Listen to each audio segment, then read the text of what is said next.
Good evening. Lying in my bed, I hear the clock tick and think of you.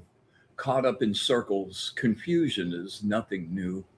Flashback, warm nights, almost left behind, suitcase of memories, time after time.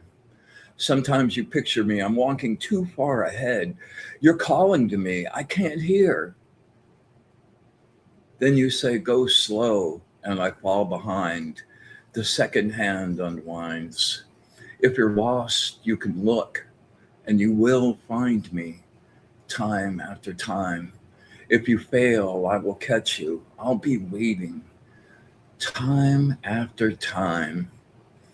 After my picture fades and darkness has turned to gray, watching through windows, you're wondering if I'm okay. Secrets stolen from deep inside, and the drum beats out time. If you're lost, you can look and you will find me time after time, time after time. If you fail, if you fall, I will catch you. I'll be waiting time after time. So glad to see you. Glad you could join us this evening. Arnie, what's up, my brother? It'll be a fun one tonight, man. That's for sure.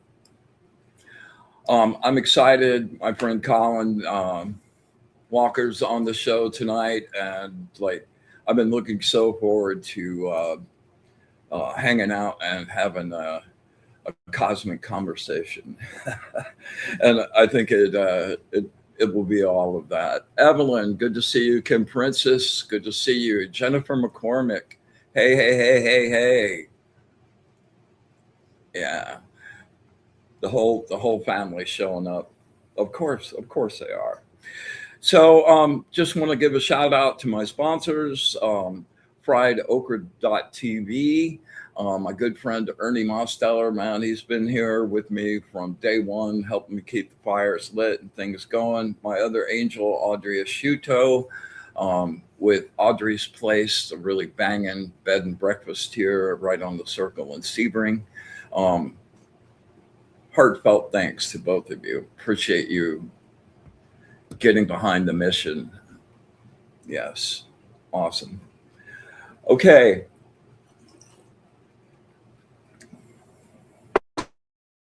So,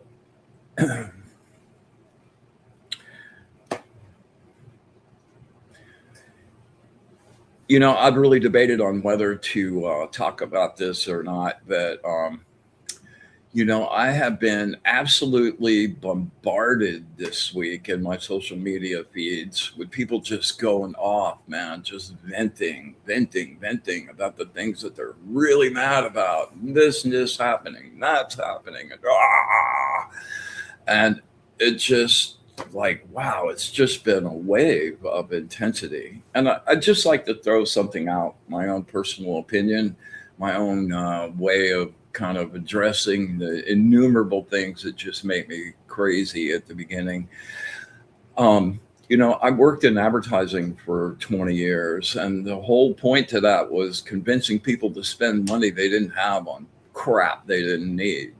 And, the whole, how do you talk to them? How do you get them to listen? How do you, boom, it like really ingrained in me, like the tone of voice you use, absolutely critical on how you're going to affect what happens in the interaction. if you just want to vent, like that's all you care, you have to ask yourself what you want out of that situation. It's one, you can either just vent and blast, which is cool if you need to do that. Nobody's stopping you. But if you want to change somebody's mind, that's not the way to roll, man. It just cements the position of the other person, and there's no communication happening. There's just raging and anger and whoa. And to be honest with you, it doesn't really even matter what it's about. I get a couple words into it and I feel the vent. I'm like, nah, this has got to go. So anyway, just you want to express your upsettedness, all for it. And you know, probably really great points that you want to get across. But if you want to get it listened to, you collect more flies with honey than salt. Enough on that. Um, Another really fantastic piece of news I got yesterday. My whole gig is sharing um, my lifelong road tested techniques and stuff, right? And the telekinetics we've talked about before. I don't bring that up all the time, but it's always at the top of my own personal practice. And there have been a number of you out there that have kind of latched on and kind of got it. Like several of you out spinning the rod. I even had one of our family sent me on a video of him actually like pushing it 8 times. Super cool. And I got a call this week. A few months ago, I guess now, I did an effect where I took an empty bottle like this and brought some salt from the kitchen into the bottle. And that's kind of the next step after the spinning rod thing. And man, they didn't they got in touch with me right after the show and asked a few questions, and I didn't hear anything about it. And usually what happens is that they try it a couple times and it's kind of hard, so they don't keep going. So I never really expect anyone to actually latch on and get it. I love it when it happens, but I'm throwing the seeds out. And this one grew a tree, and he called me yesterday and like, oh, I got it, I got it, I got it. He did the salt thing. He's ready to move on to the next little chunk in there, which is bringing that the salt was a solid. So the next one will be we're going to bring some liquid, and I'll do that on the show, but like not next week. I got my good friend, the spiral goddess Kelly Brickle on.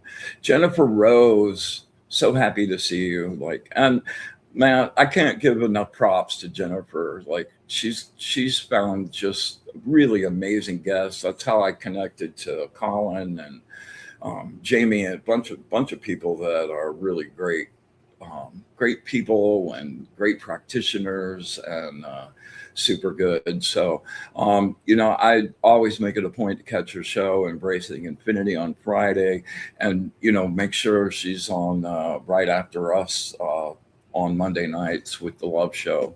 And always stick around for that too. So glad you could make it, Jennifer, and glad to see you. Charlene, what's up?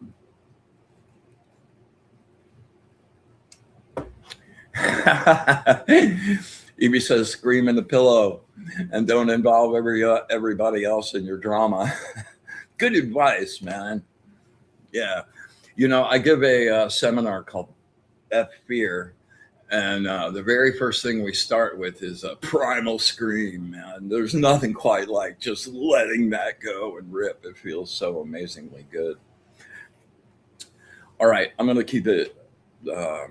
I'm gonna shut up now. Oh, by the way, I pulled 3 tarot cards. We're probably not going to do a lot of readings tonight. Maybe we'll get to one. We'll see how the time goes. But I think by the time me and Colin get rocking, there's not going to leave a lot of time for that. So I wanted to make sure that I pulled kind of like a group reading tonight.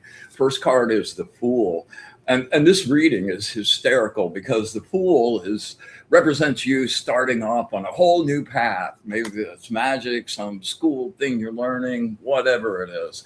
And you're just forging off with absolute faith that it's going to be really cool. You don't know how it's going to turn out, but you just know it's going to turn out good. And you start cruising ahead, right?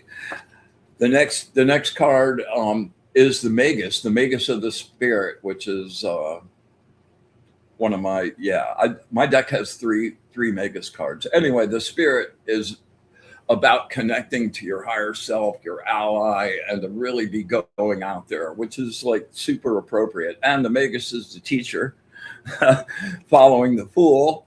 And those cards follow each other in the deck too. And the last card is the Eight of Pentacles, which is the Apprentice card.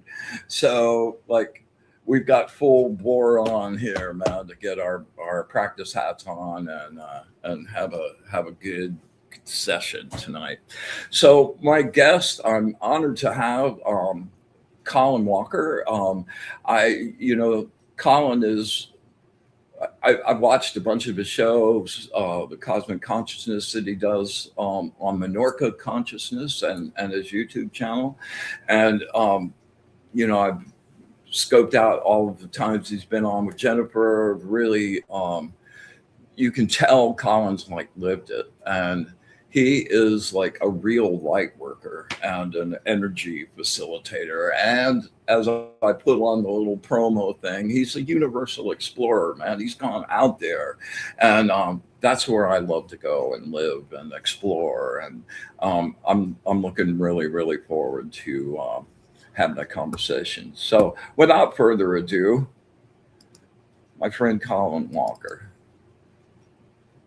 Colin, what's up? I can't hear you. I muted myself.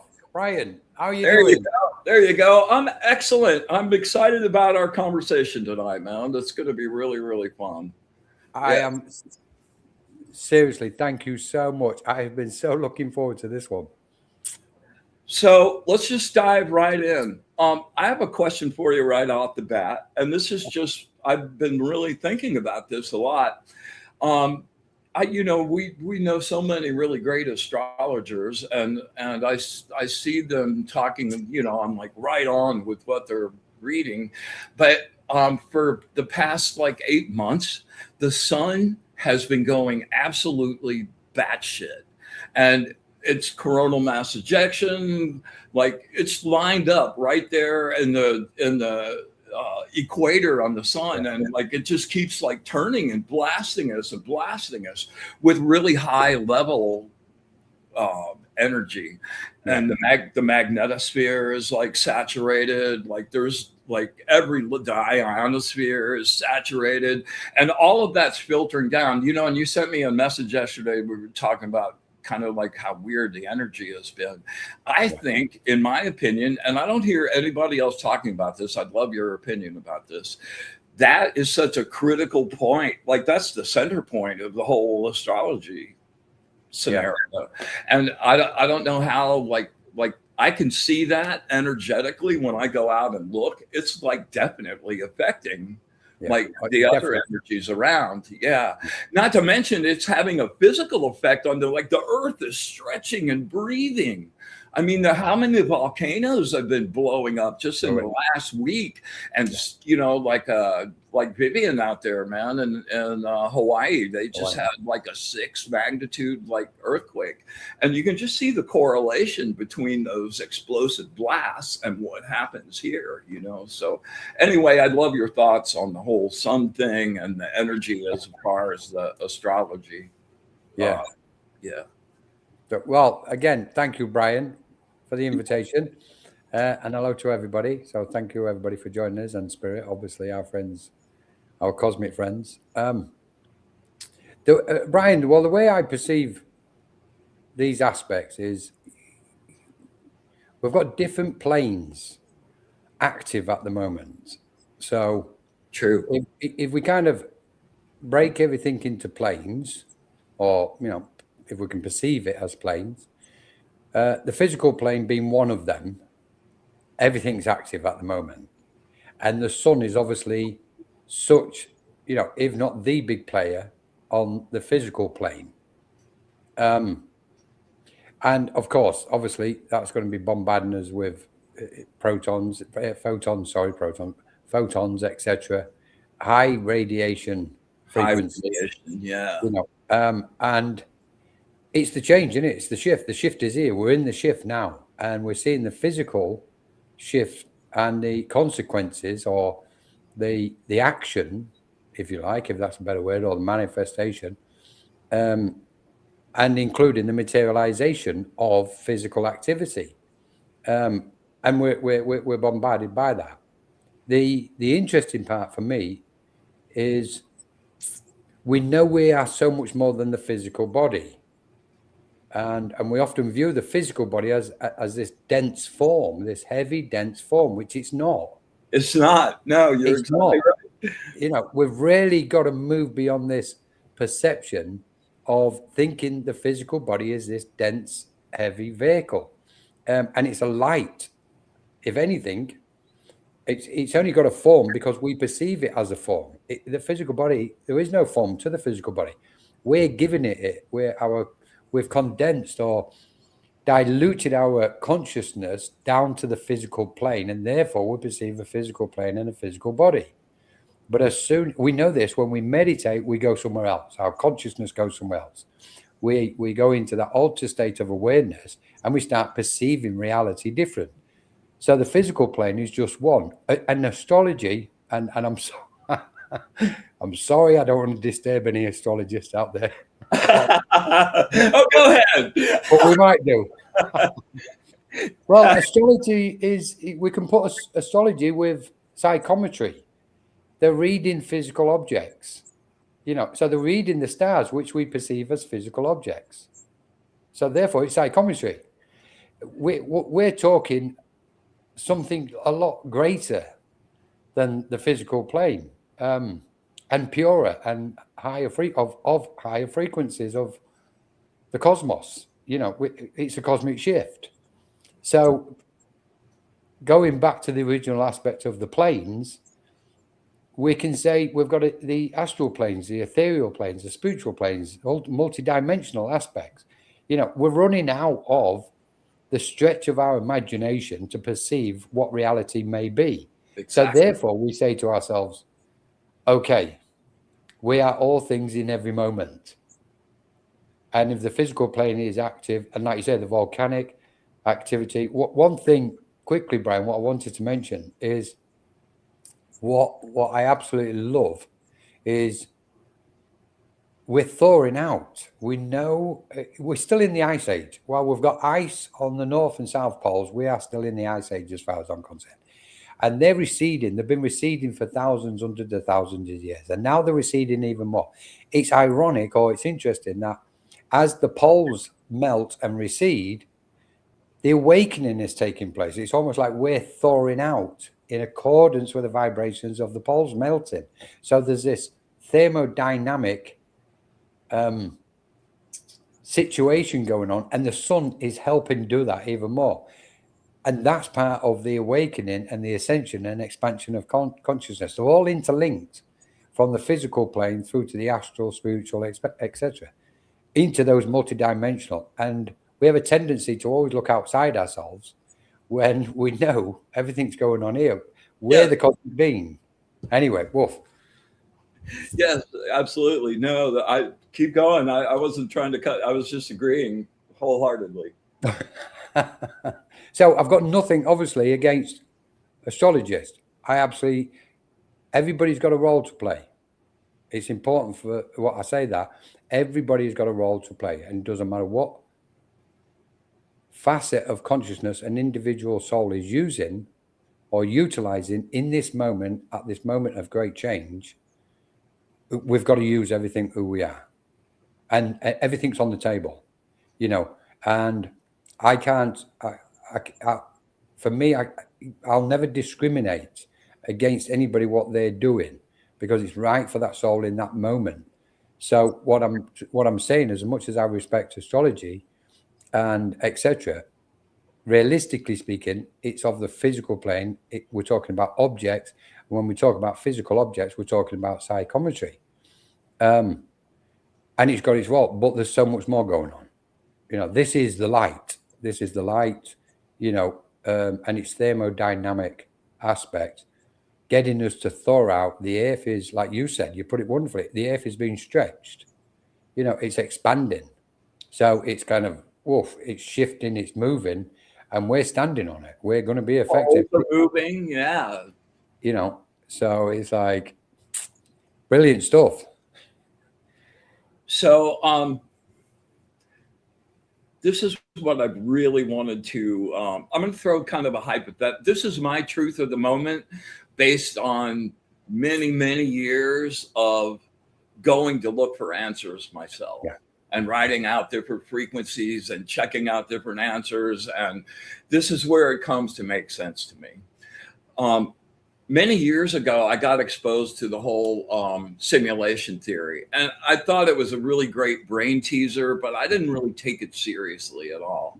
And then as the years started going by, you know, people like Donald Hoffman and some of the other really great mathematicians, like, kind of took that premise on, proving it with mathematics, and it started making more sense on lots of different planes.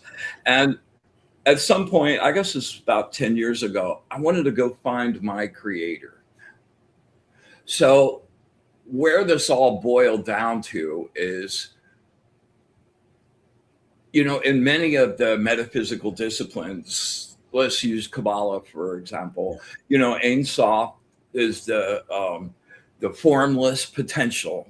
And at some point, the light started considering itself and started creating things. Yeah. And each of those thoughts became a physical reality in that zone.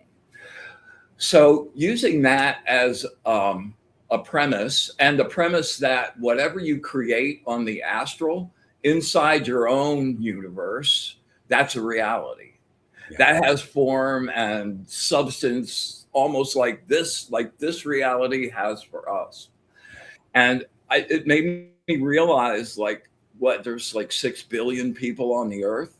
You know, no one is ever going to touch your personal universe in totality. If you think about from the moment you were born and you started receiving input and thinking, you're creating. You know, we talk about this all the time. You're creating your own reality all the time, but not just reality here. You're creating all kinds of other realities as well. Yeah. Like people that every conversation you've ever had, everything you've ever imagined, like people you've met, like all of those become your universe, which if you think about the totality, especially people our age, you know, that's a lot of universe. That's like an infinite universe in and of itself. And it occurred to me that, like, yes, as we are, in fact, all energetically connected at the moment with telepathic abilities as they are, I can't touch your universe. I can touch things out of your universe that you share with me, and those take on a form in my universe. You know, so if you just extrapolate, okay, everything that's in your universe has started thinking about stuff independently on their own and creating their own universes. So like for me, that was like this aha, like talk about multiverse. Yeah. Like every being that's ever existed, like they're the creators in their own universe. And that kind of blows me away. So any thoughts on that premise? Oh, beautiful, Bryan. Absolutely beautiful. Because this is what it's about. Being the creators. I know it sounds, it can sound, and it can come across as egotistical or self-elevating when we refer to souls as creators, ourselves and others, humanity as creators. But to deny that is to deny that expanse of cosmic being, of who we are. And I totally agree. All thoughts, particles, atoms, emotions, wavelengths, frequencies, vibrations, You know, they're doing so much more than what the human eye can catch. You know, in this space, in this infinite space. In this frequency, yeah. You know, so I mean, on one level, we can say, wow, we can almost imagine it as a complete mess if you imagine some of our thoughts out there intermingling with everybody else's. But I'm a big believer in order in the cosmos. So everything is calculated with precise accuracy, as far as I'm concerned. So there's a perfection to the order of reality, and it's only our self-imposed limitations which prevent us from being aware of that. But as we go through this change, then the dance begins. This cosmic dance, this, you know, the orchestra's tuning in now and getting ready to play this beautiful symphony of a celestial, majestic nature. And what we're looking at is no limits, no more, no limits. When we're looking at the simulation, and somebody mentioned there, I think it was Jennifer, the illusions. What is an illusion? What is a simulation? You know, well, that is according to the mind, what creates that for themselves.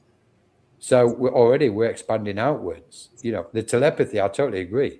We're not at the stage at the moment where we can read everybody's thoughts in their entirety. But we're certainly moving towards that. We're definitely moving towards that. And just a side note, but an interesting note, if the mind is expanded to such a degree and clear and has the clarity of its own conscious awareness, it can know a person better than another person can know themselves, because it can see deeper into that individual, and it can see deeper into the inner vibrations and wavelengths of their consciousness. That's a fact. With objectivity, right? Yeah, no like emotional or ego. That's right. Yeah. And there's and I say that with total respect, because when a mind has got that capacity, it can't help but have respect. We're doing something similar, or we're seeing the start of that by the expanse of our psyche. That's why we've got psychics. You know, everybody's a psychic, and some people can sense more than others into an individual's auric field, so to speak.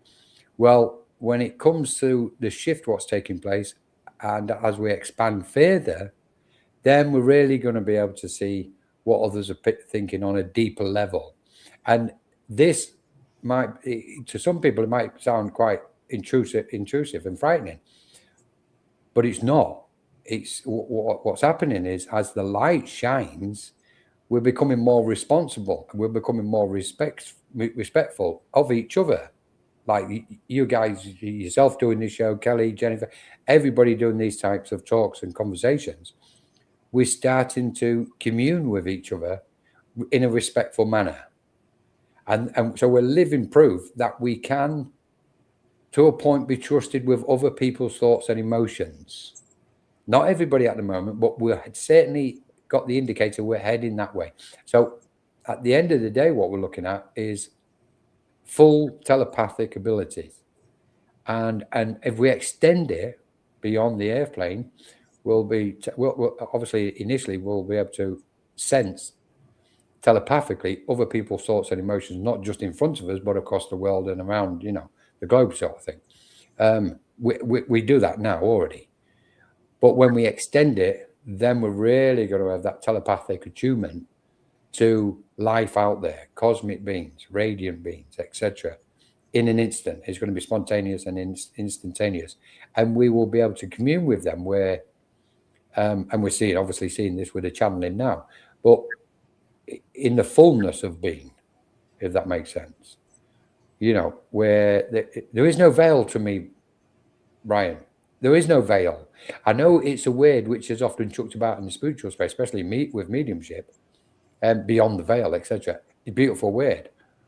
And I use it. I still use it. But realistically, the veil is a dense frequency of our own awareness. It's the edge of this frequency. Yes, Yeah. exactly. Once we dissolve that frequency, there is no veil, because we've dissolved that so-called veil, and we see what's beyond.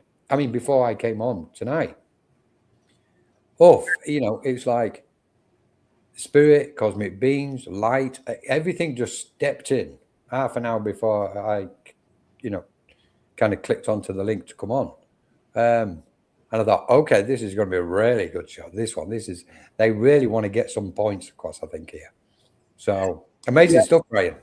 The angels always show up for this show with me too, and it's like, man, they get so loud.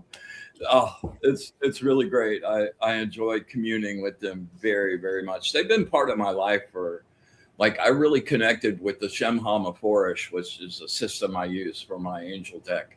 The 72 names, angels are the names of God. And it's just been a really rich and expanding, and ever, like, you never feel like you're alone anymore. I know you've done a lot of angel work yourself. Can you talk about that a little bit?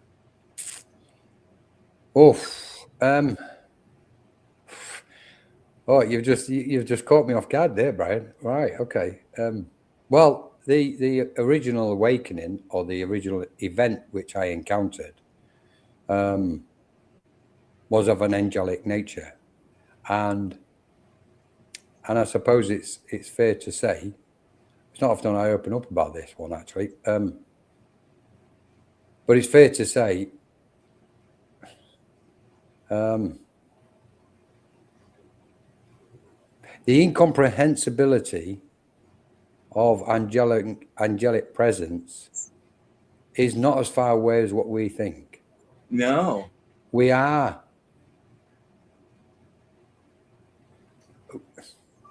I mean, words don't hold such magnitude as what you wish them to sometimes.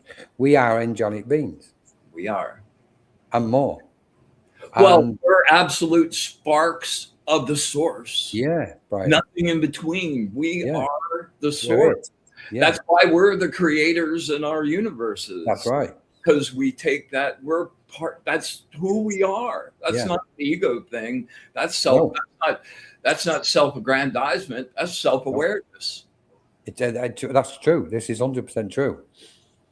So when I cleared all delusions, negativity completely, at a certain point, with a certain process. It wasn't. Sometimes I kind of find it funny, because not funny, but sometimes I don't know whether I envy people who are having this steady awakening over a period of years, rather than the sudden, explosive, complete one. That's been me, which I encountered. Because in that, it's exceptionally difficult to withstand such a bombardment of energies when it takes place, and yet once the, I'll call it review, once the review is finished, all is clear. The mind is empty. It's not even got a letter in it, never mind a word or a thought. The mind is totally clear. It's complete clarity. And then it creates letters. Then it puts the letters into forms of words and creates words. Then it creates sentences. But in that initial process, then the presence of angelic beings was just abounding within and around me. And I want to say it's never left, because it hasn't. But it's changed. The energies and vibration obviously has changed, because change is constant. So we have to keep changing, obviously. And yet when we're talking about angelic beings or angels in their literal sense, then they are always very present. And we know this. We know that they are very present. And all we've got to do is peel the layers of our own delusions away, and we will see them very clearly. With ourselves, around us, and with others. We will see them very, very clearly. We'll also see different layers around people who we meet along the path. But we're blessed to be able to witness spontaneously the light in everybody else. That's, in effect, there's a message in this. When we see the light in everybody, it doesn't mean to say we're being foolish or gullible or lacking wisdom. What we're seeing, we're reversing the system which has conditioned us. And instead of seeing the negativity in somebody, we can be aware of that negativity, and we can be aware that there may be hurt and pain and suffering in another soul or around another soul who we meet. But if our spontaneous, immediate perception of another being is light, one of light, and we see them as a light being, and we see their soul as light, we can also secondary, in the periphery of our awareness, be aware that they may be carrying some hurt or pain, and maybe, which may be of a negative potential in it. But that's secondary. That's way down the line. The most important thing is that we see each other as lights now. And we know we can only do that when we see ourselves as that light, even though we will deny ourselves as light beings. And we will deny that because we won't want our ego to run away with us. So we'll suppress the thought that we are light beings, and we have to overcome and settle, either control the ego or manage the ego or dissolve the ego completely. And in our simple cosmic logic awareness of a frequency which is of a certain nature of beauty, then we can recognize ourselves as light beings and see each other as light beings. The issue on the planet at the moment is people are still not seeing each other as light beings. No. And that's what causes the divide and separation. Well, I think that, my show last week was on duality. And I think that's kind of the nature of the physical world. There's going to be that, it's that push. We talked about the yin yang symbol last week, the dark and the light. And that's such a great representation of the physical 3D world, because they don't exist without each other. They flow and change, and the proportions change, but those things are always there with each other. I don't know.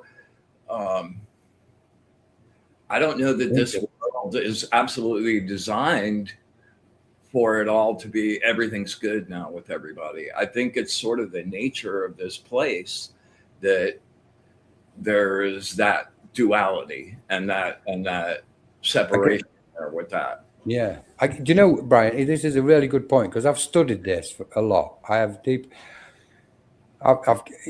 seriously contemplated this stuff, because it can be very interesting, and it can be very, and I hate using this word, complex, because I think the word complex, I think the word complex is overused. However, in its simplicity, let's bring it back. In its simplicity, I believe that we are at the end of the age of duality.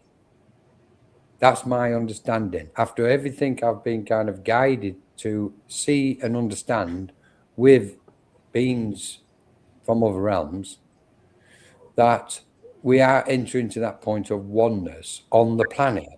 And obviously there's many factors to this, but just a couple of factors is, we know we are bringing the light into the, our presence is light. So therefore we're actually we have brought the light into this physical plane.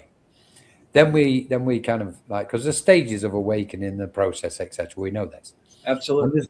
And there's a point when we get to where we generate that light. We accept it, we struggle accepting it, then we accept it, we start working with it, utilizing it, and then we start generating them as we're becoming it. And as we begin to generate it consciously, there's a oneness taking place. And I honestly believe that duality is of a certain frequency again. We're back to frequencies at all times. You know this, Brian. We both know this one.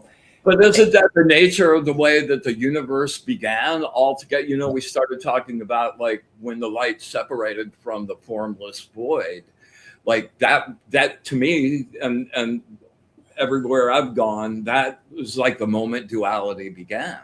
Yeah. And that wasn't just the physical universe. That's like all of like like infinite. Yeah. So how can you until you actually merge back into the whole, which is the craziest experience I've ever had ever. Oh, that is the only place I've ever experienced this time around that there was no duality. That's the only place. Right. This is the point. This is the point. The point here, I just want to say hello to Arnie and everybody. Hi, Arnie. Thank you for joining us. Great to have you with us and everybody.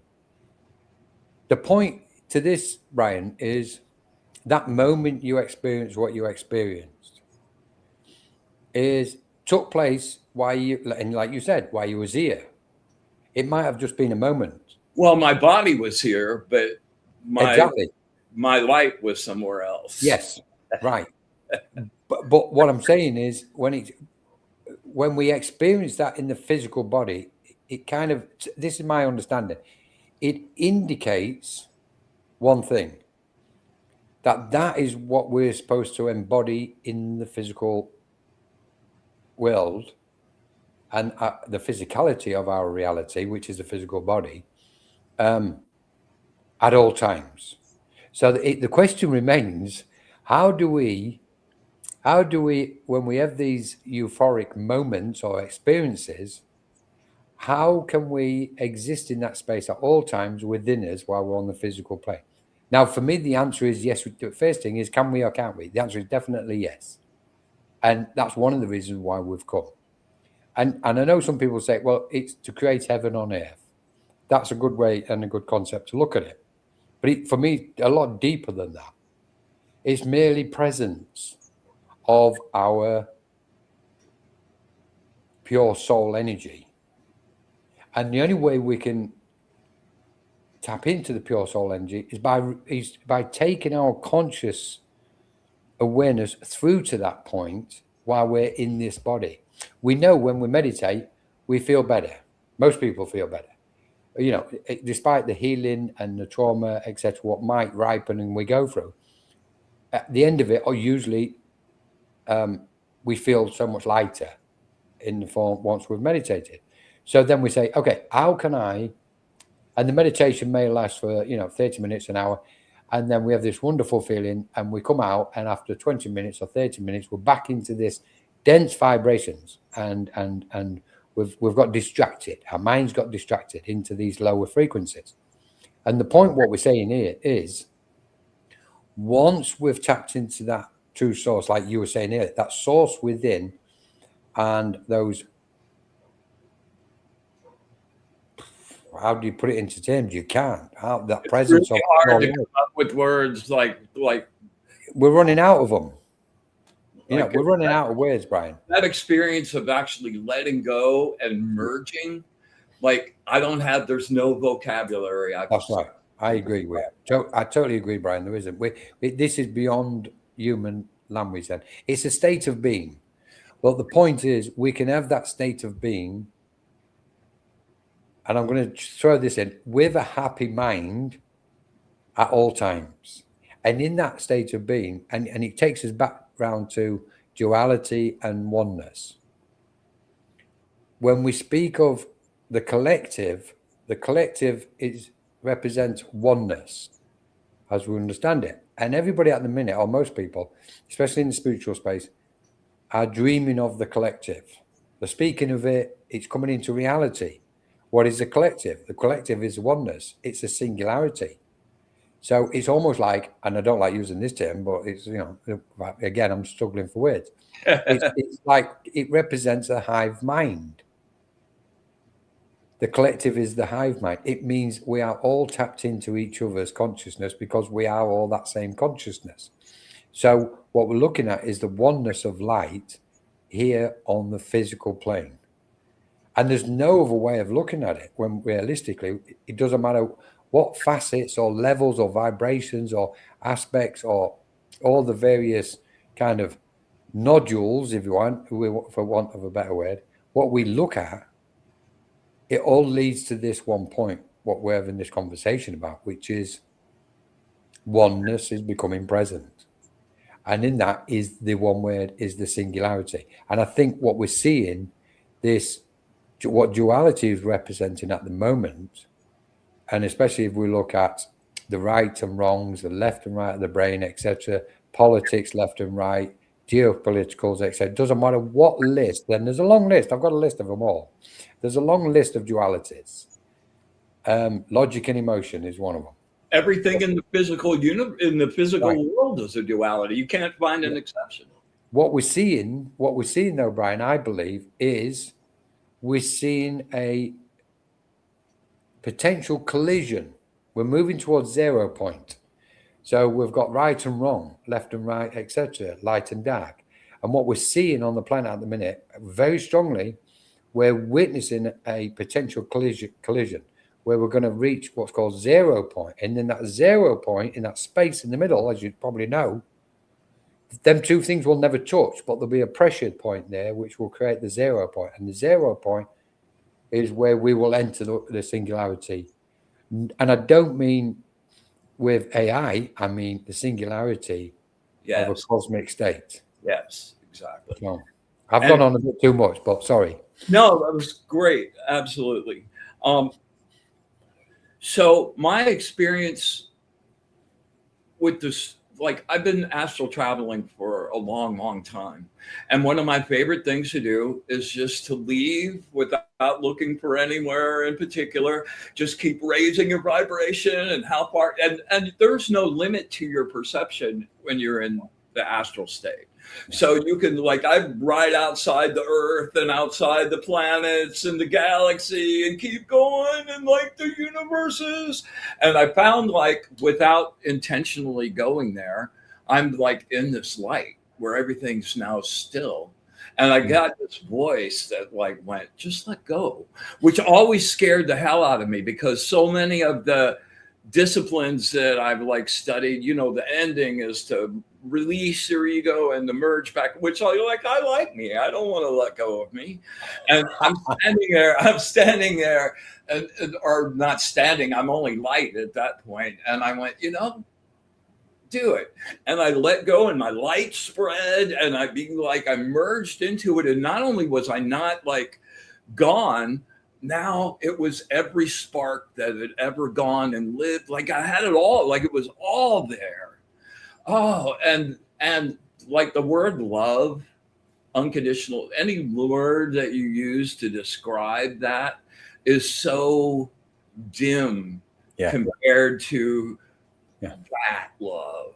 Oh, and I was really kind of sad to have, this happened about 8 months ago. And I was really kind of sad to come back. And I realized though, that every time I go, and I do this frequently now, it changed who I am. And like, it's evolving me on a daily basis. And every time I go and come back, I get to bring back a little more of that light, little more of that light, little more of that light. And like people around me have commented about that, like just, you know, and this is beautiful. It changes you on every level. It really does. Yeah, absolutely. And everything became as complex and as infinite possibilities as there are. Once that happened, it was absolutely simple. It's absolute simplicity. It is, Bryan. I totally agree. Simplicity is the key. The point is that you've kind of reflecting something here. Again, such an interesting point. I'm not just a believer. This is the way I kind of function and work. I'm always going to give a secret away here, but why not? I expand from the center point within. Yes. That's the one. And there's no boundaries and there's no limit. So as we're sitting here talking now, it's almost as if I can feel my own thoughts in your space present with you right now. Absolutely. And simultaneously, even though I'm aware of different beings and spiritual guides around me in this physical presence where I am, in this side of the world, my mind simultaneously is connecting with other beings. Let's say, please don't take this the wrong way, people. With other beings in other dimensions in the far distant future at this very moment. Because time is not reality. Time is there's a concept of this space. So the thing is, Bryan, I'm not sending my mind separately somewhere. I'm just literally consciously expanding into the awareness of beyond space and time and this reality. And that's where we know the light is not just within. The light is permeating in the space of who we are, in all directions. It's not going left, right, up and down. It's beyond all directions. And therefore, if we follow the thought or we sense where that consciousness, where that frequency of consciousness is, in any direction, in any moment, we can sense what's in that environment, what we call over there. But we're sensing it here. Yeah. So, where is it? Is it here or is it over there? Well, then it tells us we've got to move beyond that. We've got to beyond, because we're talking linear style at that point, and limiting ourselves to the 3D way of thinking. And what I absolutely love at the moment, what's happening to the whole of humanity, is this step into the fourth dimension and beyond. And beyond, So in effect, what we're looking at is, okay, we just be open and all expansive at all times. And the light will always be present in the space which we inhabit in any given moment. Colin's sitting here at the moment physically, but Colin's awareness, as well as yours and everybody else in the chat, is present in all other realms and dimensions right now at this moment. The only reason why the mind can't sense them is because of the density of the frequencies of what we're giving our focus of attention to while we're in the physical body. So we change our focus, we dissolve those aspects, and we move. No, we don't move. We allow the pure frequencies to come and ripen into our awareness, and then we become clear-minded in that sense. I'm just you've let me loose, Bryan. You're supposed to let me loose. Boy. You go, boy. There's some great comments in the chat, by the way. I'm watching from Michael Zinn and everybody. Brilliant stuff. Yeah, maybe disclosure is realizing we are all of it. Totally agree, Michael. Totally. Sorry, Bryan. No. I don't really have access. I've only got access to comments in the YouTube thing. I see the little tiny thing. I think is, I don't know which. I think that's Instagram. Right, I've got you. Okay. Yeah. So if you see something, grab it, man. Like, go for it. Yeah. Well, there's a lot of people saying hello to us. Me and my shadow. I love that. Like Kim Princess. Evelyn's here. What's up, Mr. Zen? Oh, Dr. Zen, we meet again. Yeah. Jennifer McCormack. Jennifer Mack. Hi, Jennifer Mack. Lovely to see you and have you with us. Annie's here. Brilliant. Annie, thank you so much for joining us. And of course, Jennifer Rose. Beautiful Jennifer Rose and Charlene. There was a comment. Somebody put a comment. I love the one. This one, actually. Carol Johnson says, how do you protect against dark entities? First of all, if you're afraid of them, you're attracting them. So being fearless, number one, and emanating your light. They can't really deal with that at all, and I know there's different levels and intensities, and individual cases might need something else. But basically, if you're emanating a frequency of love and pure light and like no fear, you don't really have to worry about that. I think this is a very relevant question, Carol, especially during these times, because is it okay to throw something in here, Brian? Oh, go, please. Brilliant. Thank you. So I think it's very relevant.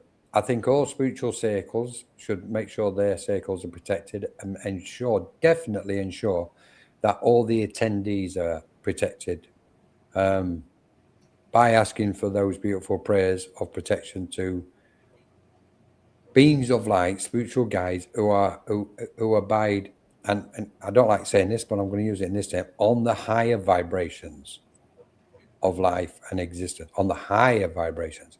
It's a must at this moment in time. We are under attack globally by negative forces. Clearly, we are. That's not just on the physical plane; it's happening definitely on the spiritual plane. The question is, how do we protect ourselves against it? Well, the first thing I would say is protect your mind. It's a must that we should protect our mind at all costs now because the change is here. So it's going to be getting very turbulent in the next couple of years, if it's not already, as we already know. And how do we protect our mind? To a degree, be mindful of any distractions, any dramas. I think it was Evelyn what said it earlier, about dramas. It's important we don't get involved in any dramas. And you mentioned it earlier at the beginning when you was in your introduction, Brian, about people just, ranting on your site. Yeah. And basically what they're doing is they're emanating that out. So I know it's a side note from the protection and dark energies, but that is also it's lacking responsibility of the individuals. We can't dump things on other people. We've got to take responsibility and clear our own garden and make sure our own garden is, free from any whatever. So dark entities or dark energies, you can imagine in its most simple form, Carol, placing a light around you as if you're in a bubble or a cocoon, etc., and just make it solid. Totally agree with what Brian said as well. No fear. Don't have any fear because fear will feed it. So smile. It's like the dinner bell. Yeah, I mean, I've had over the years many different types come flying in constantly. It's non-stop for me, and I can honestly say to you, most of the time, mischievous ones. So I'm kind of just have a bit of humor with them, and they realise they've got no chance, and they quickly leave, and think, oh, well, I've got no chance of disturbing his mind and him, so they're out of here. The other thing, though, they are the deeper ones, and I want to probably share this with people. Dark entities can never really get deep in through the auric field. Our energetic field, and a lot of people don't realize, is made of all the different elements, and it's made up of the elements for a reason, even metallic. And we have a metallic shield around us, which is very dense and strong and powerful when it's needed to come up. That negative energies can't get in. They can kind of tinker with our, in the periphery of our auric field, trying to distract us. Other ones can try and get in a bit further. Just laugh at them initially. Laughing is the greatest banishment ever. Exactly, Brian. And the other thing is, it's important to say when we're talking about dark forces and dark energies, what we're looking at are souls of light. They are still souls and they are still lights, and they've just got different circumstances and energies and conditions around them. Generally speaking, from the experiences which they've encountered on their spiritual journey throughout evolution, not just in this lifetime, in others. And that those mental and emotional energies that have now manifested around them and created a density around the light of their soul, which they are no longer in control of. So they need total compassion and respect, and support. We actually often do rescue circles, to be honest, because I know there's many souls what really at the minute they know there's a shift, not just on the earth, but like we said, on the spirit planes, and they're trying to get to those higher planes of existence, into the light, to be with their family and friends. So there's a lot going on in this question, Carol. But yeah, protect your mind, keep your energies clear, don't get too distracted, don't get drawn into dramas, and keep smiling and feeling the joy of your life. And Turn your light up, like Bryan says, blast your light up. And understand the thoughts that you're thinking in your head. You may not be saying them outside, but the thoughts going on inside your head are the things that are generating the frequency that you emit. Yeah. So, you hear that all the time. What you think you become, your thoughts are creating reality, but that's absolutely true. And if you're thinking about the source, negs aren't going to show up. Yeah. It's interesting, isn't it, Bryan? Because this is what we're dealing with. We're dealing with these, going back to the original thing, the different planes.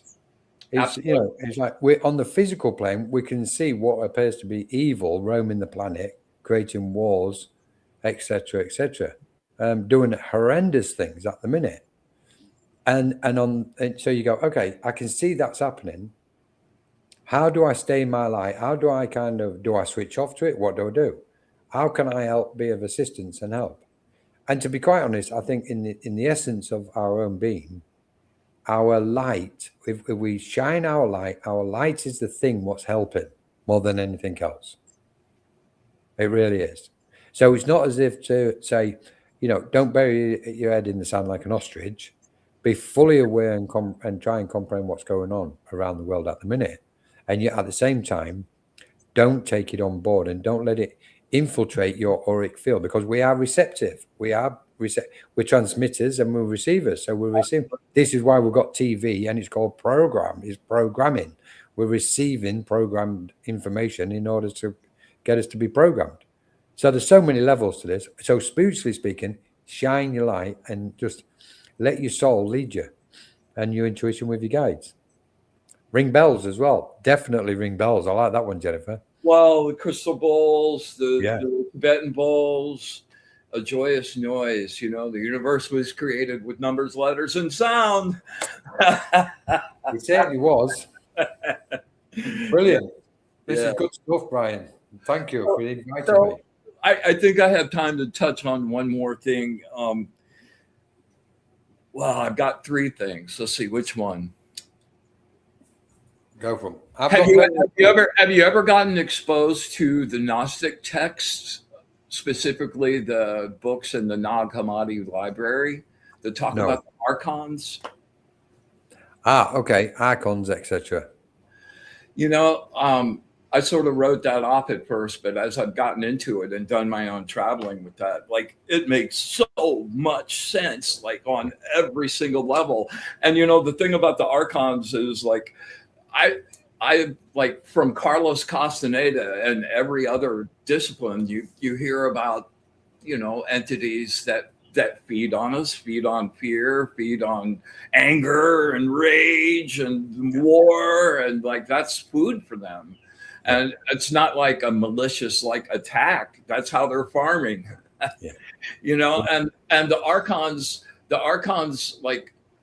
which are attached to the planets, curiously enough, are, they're not allowed to actually touch you or cause you harm, but they whisper in your head and make it sound like their voice, or your voice rather, and whisper influence and push in those directions. And it might be an interesting, there's one book in particular called The Apocrypha of John that you might find really, really interesting. I would love to have a conversation about that with you, by the way.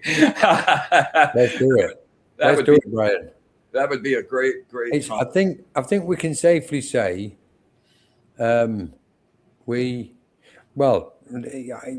people would have heard this previously. Some maybe not. What we've done is, this is my understanding of a certain aspect regarding this, subject. What's happened is they've tried, there's been a group of people, or there's been a specific energy tried to influence the minds of humanity over centuries, if not millennia. And of course, it's feeding off the fear energy, because it's always constantly fear. Constantly. Yeah. It's like the television, and it's like the news will come on, and 99%, 95% is all bad news. It's all negative. It's all blah blah blah, and it's all deceit and lies anyway. And then they put this. It's about to happen. Like, oh, yeah, exactly. And they put this little bit of this emotion just to trigger our emotions at the end. Oh, but on a lighter note, somebody's been rescued from such and such. It's a wonderful story. It's like, okay, guys, this is all mental manipulation and energetic manipulation. So then they've created these conditions around the world on top of that, and created the system where humanity, what they wish they could control, to fall into line and turn into these robots where, this feeding this energy. And what's happened is it's fed the mental and emotional frequencies have been fed into the etheric grid, and they've been feeding off the etheric grid and the fear and negativity what's in the etheric grid for centuries. Well, strange enough, due to this awakening, the etheric grid is now getting cleared and becoming filled with light, and they hate it because they're running out of their source of, we'll call it food for a minute. And it's running out their source, what can help them maintain their control and over humanity. So what they're doing at the minute is lashing out, and they're going to lash out a lot more as the more people awaken and start turning the lights up, literally, and go through the healing process, dissolve all the hurt and pain, etc. Then that's it. The auric field starts shining very brightly. That feeds into the etheric grid, and the etheric grid then infects others around the world, and we've got this kind of cycle of awakenings taking place now, and there's an acceleration process to it. So the more that takes place, we can expect more lashing out over the next 2 or 3 years. That's in the form of trying to control. They won't show themselves fully, even though they're actually now kind of doing things brazenly where they wouldn't 10 years ago. So it's evidence that that the light is doing what it's meant to do. It's clearing the planet of all negative aspects. Okay, I have to ask you about one more thing before we sign off. The AI thing, like, it makes every alarm bell in me go off, and I watch what's happening as people give away their creativity, and they're like, it's not okay. I think AI is like the ultimate control, and it sees us now. I would invite you to do this experiment yourself. I came in and I didn't turn on the computer in the morning. I covered up my camera, got all the phones, anything that could see me out of the room, turned on the computer, fired up chat, and I asked chat if it could describe what I was wearing that morning, and it did.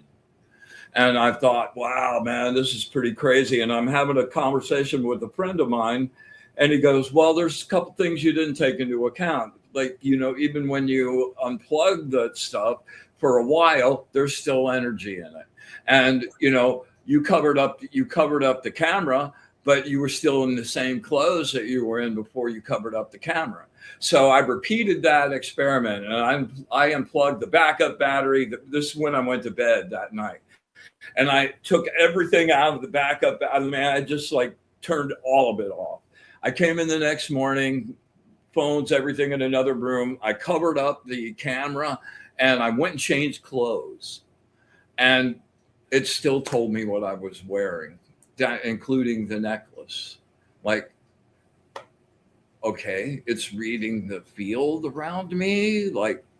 What the hell is, and that oh man, that's like the ultimate intrusion. It's and that's as I look 3 or 4 years ahead, I always love to keep it's going to be really great. It's going to work out really good. But you look at the degree and the speed with which we're developing these tools, nobody has any empirical experience with.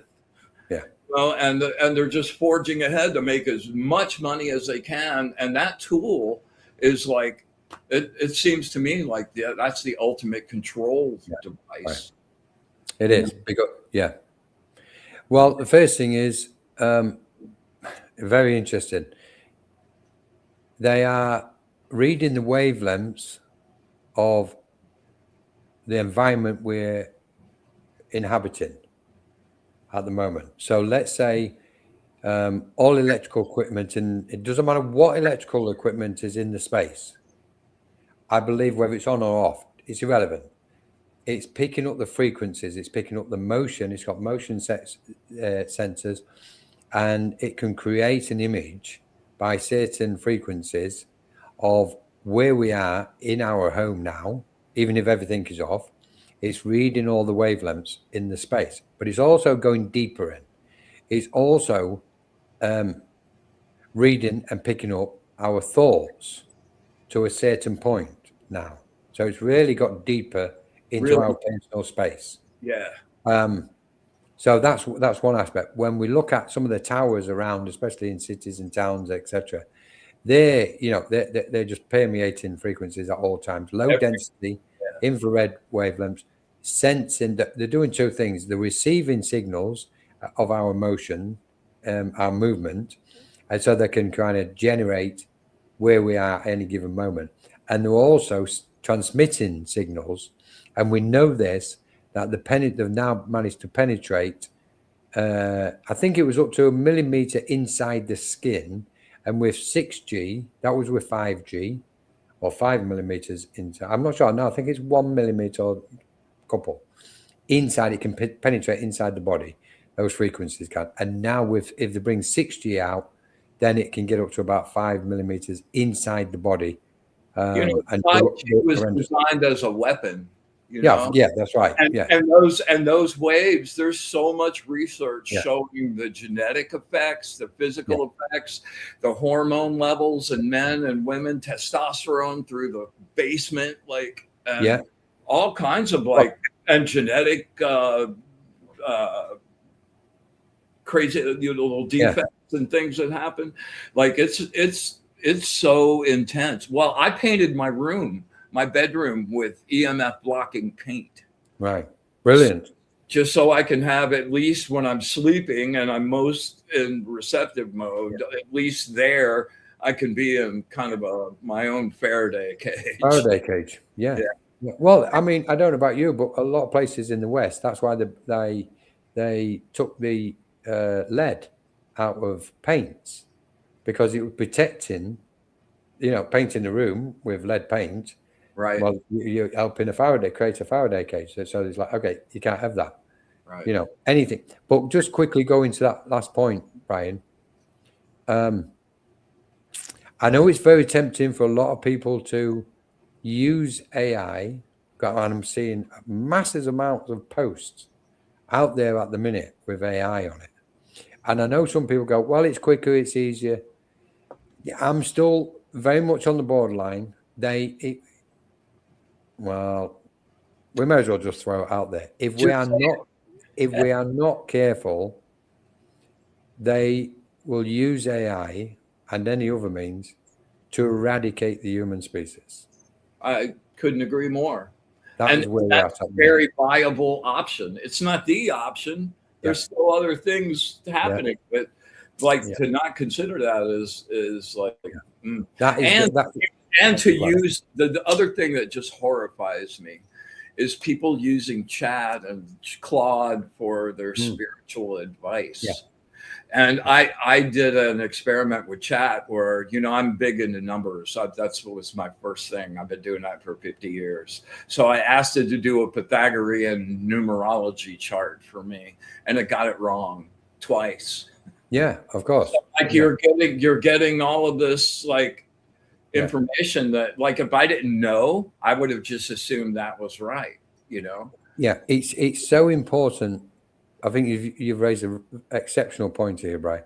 It is so very important that we become as authentic sovereign beings as we possibly can, because in that authenticity is the awareness to be respectful in a spiritual manner to not just to ourselves, but to all other beings, or everybody else who we come in contact with. If people in the spiritual space try and take shortcuts, they're actually aiding and abetting their own self-destruction, including, the children and the grandchildren, if they're not cautious of what they're doing. So that authenticity is all important. And the other thing which I would like to say, which I'm being impressed on right now as we're speaking, was with spirit around us. We've seriously got to remove whatever we're carrying as quickly as we possibly can at this minute. What no longer serves us, as they say. Remove it as quickly. You mean us personally, right? Yes. Okay. Yeah. Because that's the one thing as a collective, we need to get to a certain frequency in order to stop the direction this could be potentially going in. Once we get to a certain frequency, that will be the tipping point. We'll reach a state of critical mass, and that's what will take us down a spiritual path. Ultimately, we can say, and maybe this is the aspect what spirit wants to say, ultimately, life is infinite. We have many, many incarnations. We are infinite beings, and we know this. We've always been around. We always will be around. And this earth plane, as turbulent as it may get, we know is just a single grain in the sand of the cosmos. That is so true. So it's like when we have certain conversations, we can float between frequencies, and this is why I love what you call your show, Being the Light. I absolutely, as soon as I saw it, Brian, I thought, I love that, because this light is the most important thing. Yes, it is. All of us, on every single level. Yes, absolutely. Brilliant stuff. All right. Well, I think I pushed it as far as we possibly can. Jennifer's coming up here shortly. I'd love to pitch your book. Like, can you tell people where to copy your book? And thank you so much. Yeah, it's the A to Z Index of Spiritualism. It just indicates various aspects about the journey, so to speak. It was set up more to help mediums and to understand mediumship and psychic aspects, trance, etc. And it turned into something else in the end, which is it turned out more informative than what I realized it would do. And it's called the A to Z Index of Spiritualism. It can be found at Minorca Consciousness Group or on Etheric Web. So yeah, if anybody wants a copy, get in touch. Where do they get it, Colin? They can find it. The link will be on ethericweb.com, which is, or if they visit Minorca Consciousness Group Facebook, and they'll see different things, because we've got new events starting soon. From next week, we've got different events and courses coming up, but they'll find the link to the book on that as well. So thank you so much, Brian. You're very welcome. And make sure you catch Colin's show, the Cosmic Lounge. Cosmic Lounge. Yeah. When I get there. Yeah, I always have a reciprocity process, Brian. So we had to invite you on to Cosmic Lounge. I love that. That would be absolutely great. Keep things rolling. Well, listen, thank you, everybody, for showing up and engaging with us. And I'm sorry I didn't make more comments with you guys, but it just was what it was. So I'm really honored and grateful that you came and shared space with me, Colin. And I look forward to many more in the future, for sure. Really appreciate it. Jennifer says she's got no love show tonight. We could carry on. Oh, well, there we go. It's up to you. I'm in no rush at the minute, Brian. All right. Okay. Telepathy. Yeah. While we're on the AI kind of technology aspect, one of the other things that I just see happening that honestly frightens the hell out of me is the whole Neuralink chip thing. Yeah. I just think that, like, yeah, it's like giving ourselves away. Like, It is. Here, take it. You know, I think that's any opinion about where that's going or how that reacts, how that relates to like spiritual growth. Well, when we're looking at AI and the Neuralink, I mean, initially we're looking at transhumanism, and the Neuralink will override our own thoughts, our own sovereign thoughts. Exactly. So, it doesn't matter. I mean, maybe it's best to clarify where I am at the moment with all of it. I don't trust any of it. I don't trust the system because I know if the system can kill one soul on this planet, I'm not going to trust it. If it can take money off people in the form of racketeering, I don't trust it. Right. And so many other aspects. If it can starve women and children in different parts of the world, there's no way I'm going to trust it. So what it's telling me is anything to do with AI at the moment in the wrong hands cannot be trusted. So in effect, when we're looking at Neuralink, and I get it, Elon Musk says, well, AI's already run away and it's our best hope. Neuralink is our best hope to keep up, with it. No, it's not. No, it's not. It's like get a grip of AI and allow humanity to continue to expand and ascend, because we are only just realizing now that the expansion of our own consciousness is happening right now. Right. And the potential for not just human growth, but the potential to progress spiritually and scientifically is breathing down our neck. We don't need AI with others who have nefarious means and thoughts, and they've shown that by their actions, to tell us what we do and do not need. We're at this moment now where just leave us all alone, sit down, be quiet, because the adults are coming into the room now. They're stepping forward, spiritually speaking, and we're about to venture on to a phenomenal cosmic journey. And if we use AI for the better to help and assist that, then so be it. But AI is not here to, and I don't believe it will be allowed to rule this planet. I don't believe it for 1 minute. I hope you're right. I really do. Yeah, there's no way the light is going to allow it. I know this for a fact. I've known it since the awakening, right? This is like anybody what thinks we're going to go down a certain road, the one what those pseudo elites think they're going to take us down, is delusional. So now I've got on my high horse now. Can't believe it. We could have finished 2 minutes ago. We could have finished. Thanks, Jennifer. Thank you for saying you can carry on. I could have walked away without saying this one. Yeah, that's why I am with it, Bryan. And I want to add to it. I know it's tempting for a lot of people in the spiritual space to use AI, and it's their choice, and I respect it. But I would suggest just be mindful, just contemplate on what you're doing here. Read up what's going on the planet regarding AI.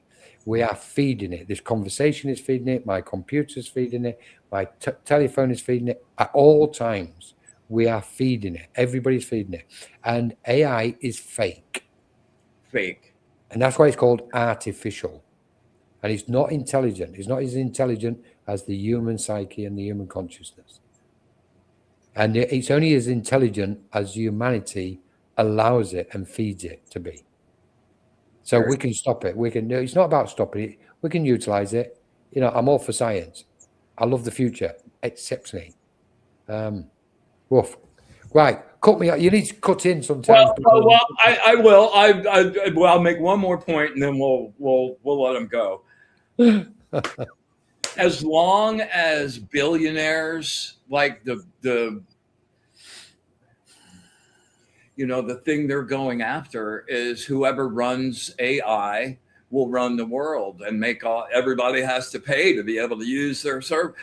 Like it's so about money right now. And you look at Sam Altman and all these guys that are like pushing and pushing and pushing, even as they're saying, well, we don't know exactly what's going to happen. Yeah. Oh, great. Let's just fuck around with like the extinction of the planet and like, but maybe it'll work out. Yeah, that's right. Yeah. So it's like, it's just, it's an interesting time in which we live.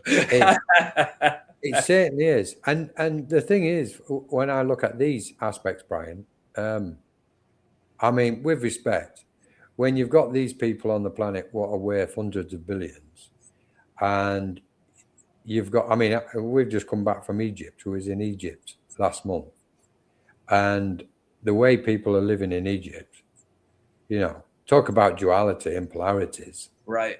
And you go, no, absolutely. By anybody's book, anybody with a conscience or an ounce or a grain of conscience, it's incorrect.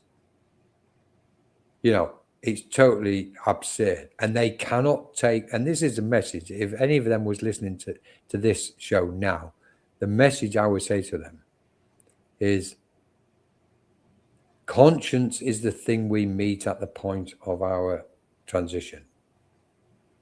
That's the one what we face, conscience. That's the one which is weighed on the scales, and that determines the direction we go in when we step out of the body. And if our conscience weighs the slightest bit heavier than what it should, we go in a certain direction which we don't want to go in. And this is not using fear. This is looking at truth and logic and spiritual knowledge as I understand it.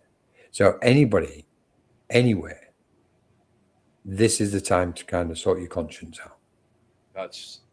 Could not have said it better.